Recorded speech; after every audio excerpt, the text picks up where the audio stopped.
잠언서 23장 23절에 있는 말씀 가지고 진리는 사되 팔지는 말자 하는 제목으로 말씀을 선포할 때 하나님의 깊고 묘한 섭리와 뜻을 밝히 알고 은혜 받는 시간 되어지기를 주의 이름으로 축원합니다.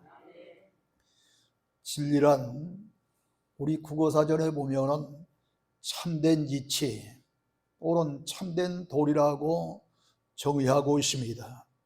그러나 성경에서는 요한복음 17장 17절에 보면 아버지의 말씀이 진리니라 그랬습니다.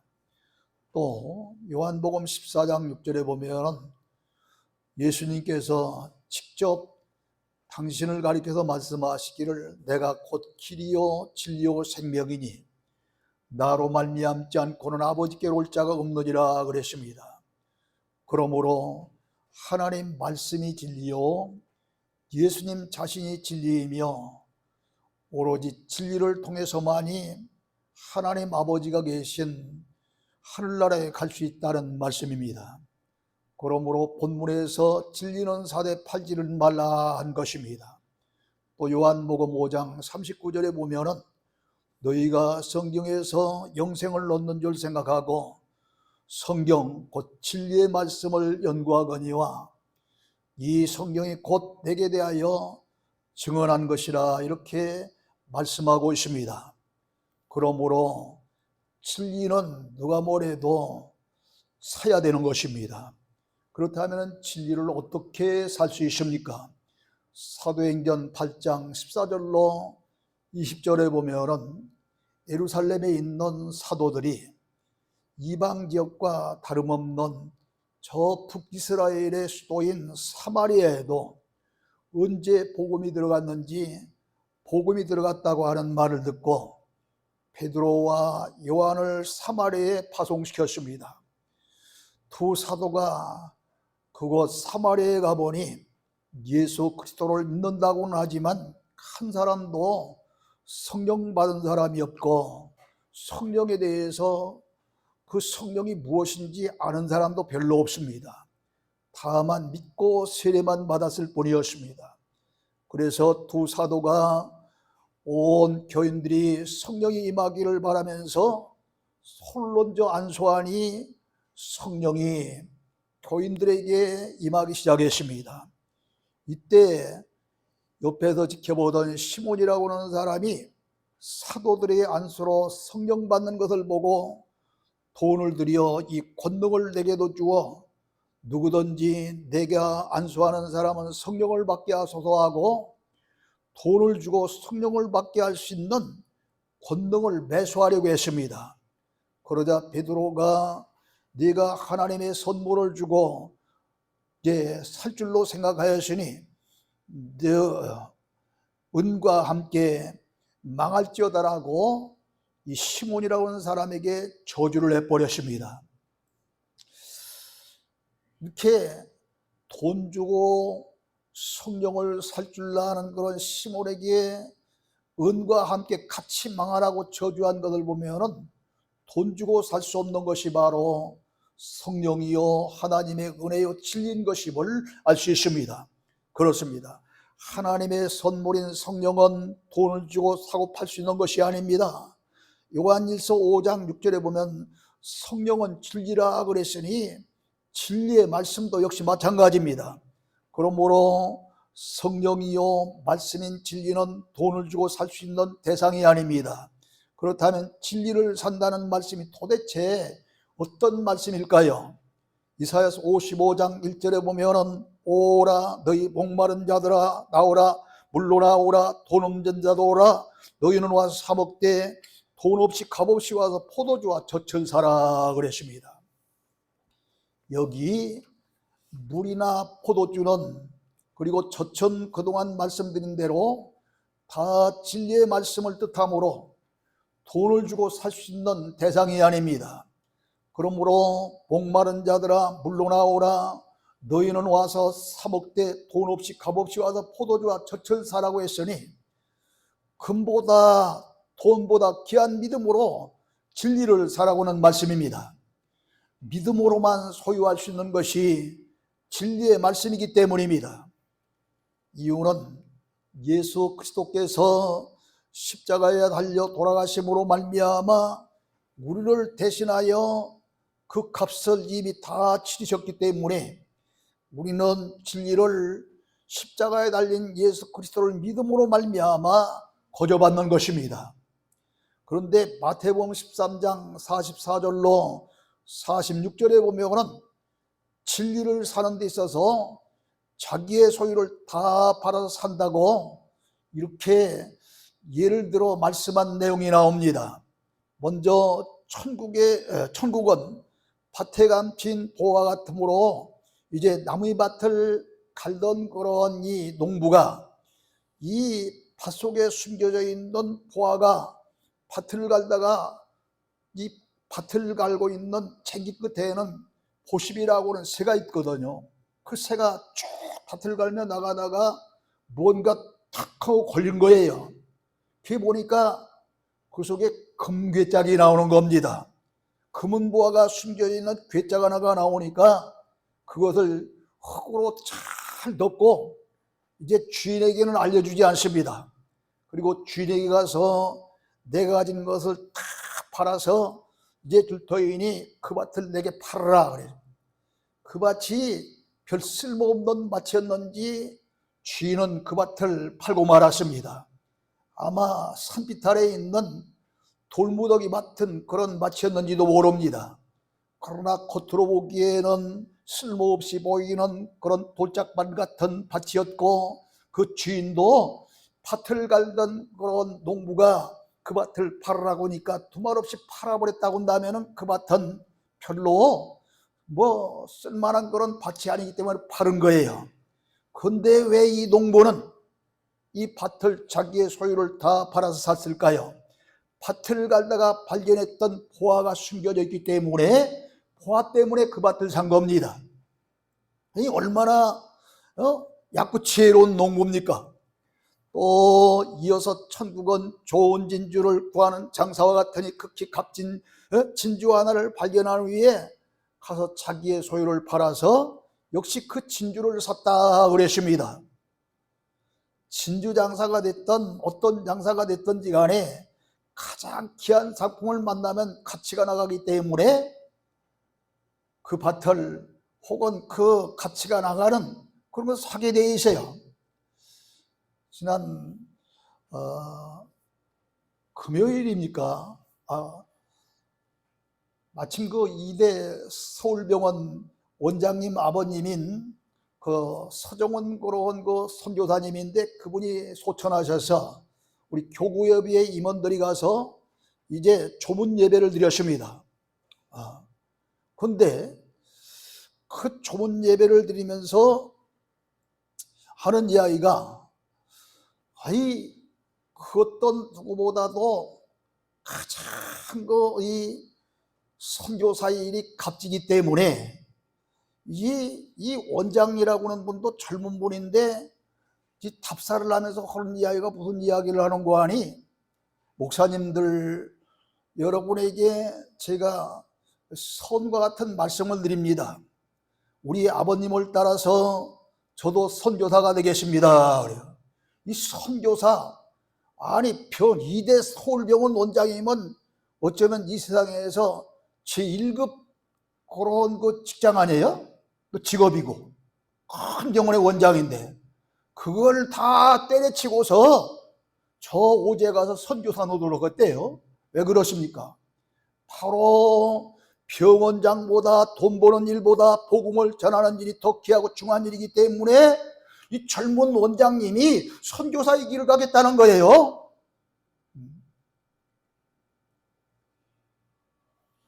이처럼 자기 소유라는 것은 집이나 자기 전토나 심지어 자기의 몸 나아가 생명까지도 말하는 것입니다.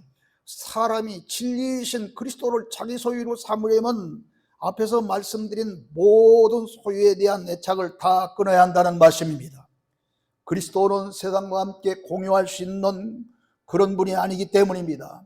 그러므로 진리를 사모하되 간절한 마음으로 목마른 사심이 시냇물을 갈구함같이 진리를 사모해야 됩니다. 그래서 이사야서 55장 1절에 보면은 너희 목마른 자들아 물로 나오라 그런 것입니다. 그리고 계시록 22장 17절에도 성령과 신부가 말씀하시기를 오라 하시는도다. 듣는 자도 오라 할 것이요 목마른 자도 오라 할 것이요 또 원하는 자는 값없이 생명수를 받으라 한 것입니다. 근데 여기서 여러분이 왜 하필이면 성령과 신부가 이렇게 말씀하시기를 오라 하셨을까 의심이 갈 수 있어요. 왜요? 신랑 대신 예수께서 강림하실 때 이 찬송을 부르는 사람들이 바로 신부된, 영적 신부된 우리들이라고 그랬습니다. 근데 우리들이 왜 이 진리의 말씀을 들으라고 오라 하시고 부를까 이 말이에요. 그러나 이 신부는 우리들뿐만 아니라 영적 신부들이 모여있는 이 교회, 건물교회가 아닌 에클레시아라고 그런 그 교회의 모임 자체가 신부이기 때문에 교회에서 말씀이 선포되잖아요. 그렇기 때문에 성령과 신부인 교회가 말씀하시기를 오라 하는 이야기입니다. 이거 여러분이 계시록 22장 17절을 읽으면서 오해 없으시기를 바랍니다. 이렇게 진리의 말씀은 도로로 사는 것이 아니라 돈이나 금보다 더 좋은, 아니 세상 어느 것보다 더 좋은 믿음으로 사는 것인 줄로 믿으시기를 주의로 축원합니다. 그러나 진리는 절대로 팔지 말아야 할 것입니다. 이 세상에는 일시적인 쾌락적이며 얼마 안 되는 이익을 위해서 성도의 인격, 믿음과 양식을 파는 사람들이 있습니다. 이는 마치 팥죽 한 그릇에 장자의 명분을 팔아먹은 예서나 다름없는 망령된 행동으로 매우 어리석은 사람입니다. 근데 사실 진리를 팔고 있는 어리석은 사람들이 얼마나 많은지 이게 현실이에요. 첫째로 믿음과 바꾸는 사람들이 진리를 팔아먹는 사람들입니다. 450장 찬송 4절에 보면 뭐라고 합니까? 금보다 귀한 믿음은 참복의 태도다. 이 진리 믿는 사람들 다 복을 받겠네. 찬송은 이렇게 부르면서 아니 믿음으로 제사 안 받고 믿음으로 의인되고 믿음으로 하나님의 자녀가 되어 구원받아 눈물이나 아픔이나 애곡하는 그런 일이나 슬픔이 없는 영원한 천국에서 영생복락을 누리게 되었는데 세상이 좋아하는 이 금은보다 더 좋은 것이 있다는 믿음인데 이 믿음을 그냥 값없이 팔아먹는 사람들이 있단 말이에요.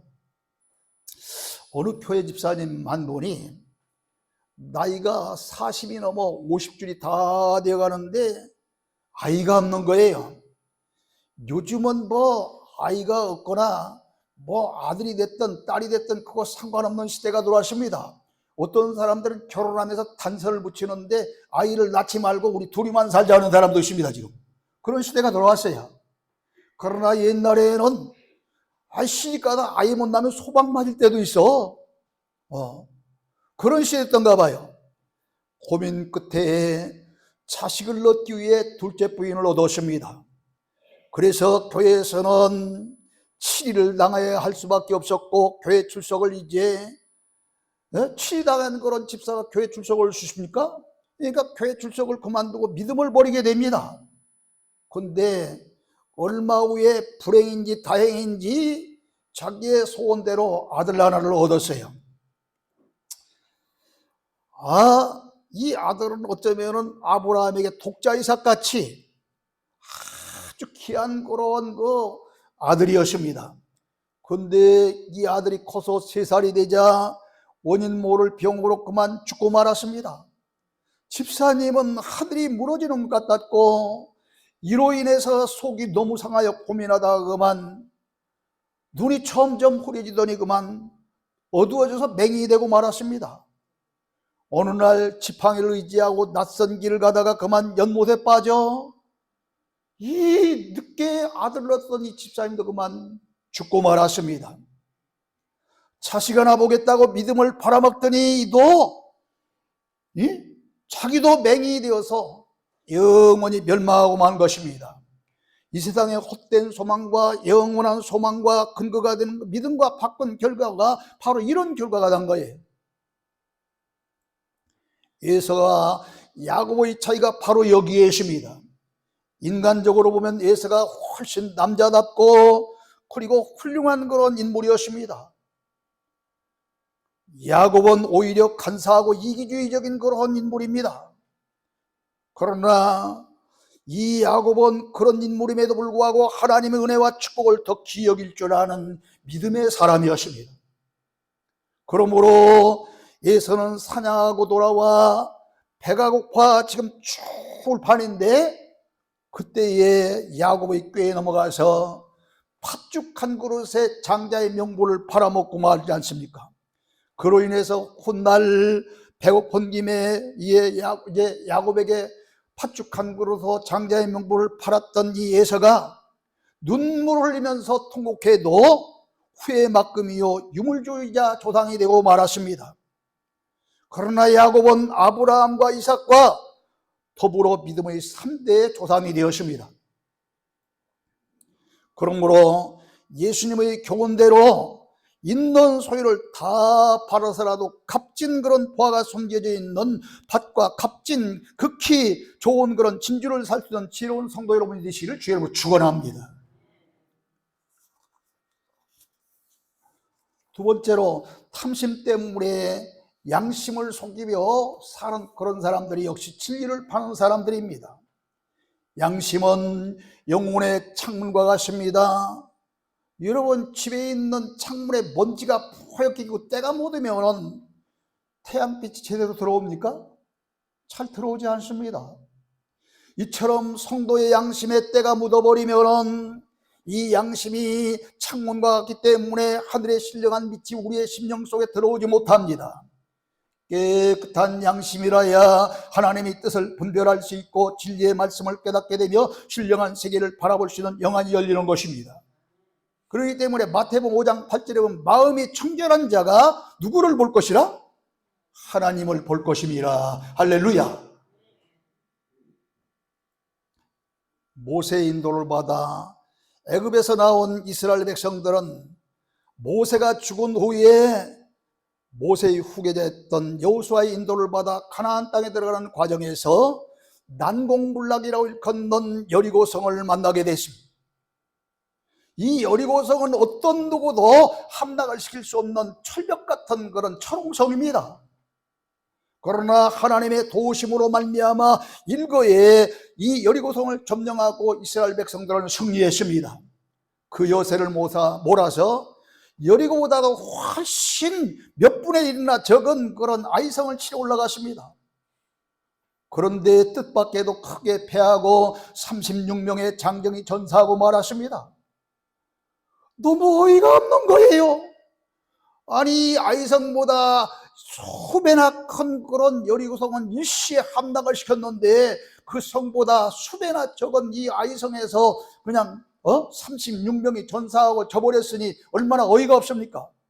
그래서 여호수아가 하나님 앞에 기도하기를 어찌하여 이 백성을 요단을 건너게 하시고 아모리 사람의 손에 넘겨 멸망하시게 하셨나이까 하면서 부르짖는데 여호수아 7장 11절에 보면 하나님께서 이렇게 말씀하십니다. 이스라엘이 범죄하여 내가 그들에게 명령한 나의 언약을 어겼으며 또한 그들이 온전히 바친 물건을 가져가고 도둑질하여 그것을 그들이 물건들 가운데 두었느니라 하십니다. 자, 한마디로 이 전쟁을 하면서 전쟁 중에 노력한 그런 물건 가운데에 값진 것을 숨긴 놈이 지금 있다는 거예요. 그것 때문에 이 아이성에서 이스라엘이 패하고 36명의 전사자가 생겼다는 겁니다. 그래서 이 노량보를 숨긴 자를 찾으려고 누가 그런다니까 한 놈도 대답하는 놈이 없어. 그러니까 그 구약 시대에 제비뽑기라는 게 있었어요. 이 제비뽑기를 해서 유다 지파에 이 제비뽑기 그러니까 아간이라는 사람이 딱 걸립니다. 아가니는 지금까지 시치미를 딱 대고 아닌 척했던 그 인물인데 이제 꼼짝없이 자기의 죄를 불기 시작합니다. 여호수아 7장 21절에 보면은 아간이 그럽니다. 내가 노력한 물건 중에 시난산의 아름다운 외투한 벌과 은 200세겔과 무게가 50세겔 되는 금덩이 안에 탐이 나서 가져다가 장막 가운데에 있는 땅속에 감췄나이다. 아간이 이렇게 물질에 탐이 나서 양심을 속이고 숨긴 죄값으로 이스라엘을 완전히 패전하고 그것으로 끝나지 아니하고 그의 귀여운 처자식까지 다 돌에 맞아 몽땅 죽게 되었습니다. 그래서 장사를 지낼 때에 돌을 모아서 돌무더기에 장사를 지내고서 그곳 이름을 뭐라고 하면 아골골짝이라 그랬습니다. 아골골짝이라는 것은 마음이 괴롭다는 뜻이에요. 생각해 보세요. 그 만덩이 옷 한 벌, 은 200세겔 이것이 탐이라서 그걸 훔쳤다가 이스라엘 전쟁에서 전패하고 자기들이 그런 그 아름답고 그리고 귀여운 처자식이 다 죽었으니 얼마나 마음이 괴롭겠어. 그러니까 그곳 이름을 장사 지내고 괴롭다는 뜻을 가진 아골골짝이라고 이름 지어서 지금까지 내려오는 거예요. 이렇게 돈과 물질에 현혹되어 자기의 양심을 속이고 노력한 물건 가운데 일부를 숨겼다가 나라와 자신과 가족까지 멸망당했으니 진리를 판 결과가 이렇게 된 것입니다. 오늘날도 무력과 탐심으로 양심을 속이고 그릇된 그런 짓을 하는 사람들이 얼마나 많은지 모릅니다. 지금 정계 보세요. 민주당 돈 사건 때문에 얼마나 날마다 야단입니까? 어디 민주당뿐입니까? 국민의힘도 마찬가지예요. 뭐 지금 알려지지 않아서 그렇지. 그 옛날 뭐 차뜨기당이라고 안 했어요? 돈 때문에다. 그러므로 디모데전서 6장 10절로 11절에 보면 돈을 사랑함이 일만하게 뿌리가 되나니 이것을 탐내는 자들은 미혹을 받아 믿음에서 떠나 많은 근심으로 자기를 찔렀도다. 오직 너 하나님의 사람아 이것들을 피하고 의와 경건과 믿음과 사랑과 인내와 온유를 따르며 믿음의 선한 싸움을 싸우라 영생을 취하라고 말씀하신 줄로 믿으시기를 바랍니다. 세 번째, 성결과 바꾸는 사람들이 있습니다. 베드로서 1장 15절로 16절에 보면 오직 너희를 부르신 거룩한 이처럼 너희도 모든 행실에 거룩한 자가 되라. 기록되었을 때 내가 거룩하니 너희도 거룩할지어다라 그러셨습니다. 히브리서 12장 4절에 보면 또 모든 사람과 더불어 화평함과 거룩함을 따르라. 이것 없이는 아무도 주를 보지 못하리라 그랬습니다. 거룩하지 못하면, 우리가 성결되지 못하면 주님을 보지 못한다는 거예요. 깨끗하고 거룩한 성결한 그런 생활을 하는 사람만이 하나님과 깊은 교제를 할 수 있고 또 하나님이 기 쓰시는 그런 그릇이 될 수 있는 것입니다. 사람이 지저분하고 더럽게 사는 사람들은 하나님 쓰시지 않아요. 삼손 보세요. 왜 하나님께서 그토록 크게 쓰셨던 그런 삼손인데 버림당합니까? 그는 나면서부터 나신으로 독주를 금해야 되고 더러운 시체를 만지지 말아야 하고 머리에 삭도를 대지 말아야 되는 그런 사람으로 태어났습니다. 그런데 이방인 드릴라에게 푹 빠져서 어느 날 그의 무릎을 비고 자다가 당신이 도대체 어디서 나옵니까? 하고 자꾸 꼬시니까 머리털에서 나온다고 그러잖아요. 그러니까 머리털을 그냥 살짝 비니까 그것으로 힘이 쫙 빠지면서 그는 모든 강한 힘을 지금까지 발휘했던 그런 강력한 힘을 다 잃어버리고 두 눈이 뽑힘을 당하고 어디가 수모를 당하다가 종말을 구하고 말지 않았습니까? 그러므로 디모데후서 3장 20절로 22절에 보면 큰 집은 교회를 뜻하고 있어요. 금그릇과 은그릇뿐 아니라 나무그릇과 질그릇도 있나니 귀하게 쓰는 것도 있고 천하게 쓰는 것도 있나니 그러므로 누구든지 이런 것에서 자기를 깨끗하게 하는 기 쓰는 그릇이 되고 거룩하고 주인의 수심에 합당하며 모든 선한 일에 준비함이 되리라. 또한 너는 청년의 정욕을 피하고 주를 깨끗한 마음으로 부르는 자들과 함께 의와 믿음과 사랑과 화평을 따르라. 여기 금그릇, 은그릇, 나무그릇, 질그릇은 이런 그 금그릇과 같은 사람, 은그릇과 같은 사람, 나무그릇 같은 사람, 질그릇 같은 그런 사람들이 있는데, 이들이 우리 인격적으로 훌륭해 보이고 배움이 많고 인품이 좋고 지혜롭고 슬기롭지라도 그들이 그런 심령 그릇이 참 닦여 있지 않으면 하나님 쓰시지 않는다는 거예요. 잘 닦여 있어야만. 왜 우리를 그릇이라고 합니까? 로마서 9장 24절에 보니까 유대인들 뿐만 아니라 하나님이 부르신 이방인들까지 그릇이라고 말씀하셨잖아요. 왜? 창세기 2장 7절에 보니까 우리 사람을 뭘로 만들었어요? 흙으로 사람 만들고 그 코에 생기를 부어넣으시 생명이 된지니라 그랬어요. 그리고 흙으로 되었기 때문에 그릇인 거예요. 우리는 영적인 그릇. 바로 이와 같이 영적인 그릇된 우리들에게 이 더럽게 살면은, 지저분하게 살면은 쓰지 않는다는 거예요. 깨끗이 닦여 있어야지. 여러분, 금그릇에 오물이 있으면은 그 금그릇 쓰겠습니까? 차라리 깨끗한 나무그릇 쓰고 깨끗한 질그릇 쓰지 금그릇 쓸 사람 아무도 없어요.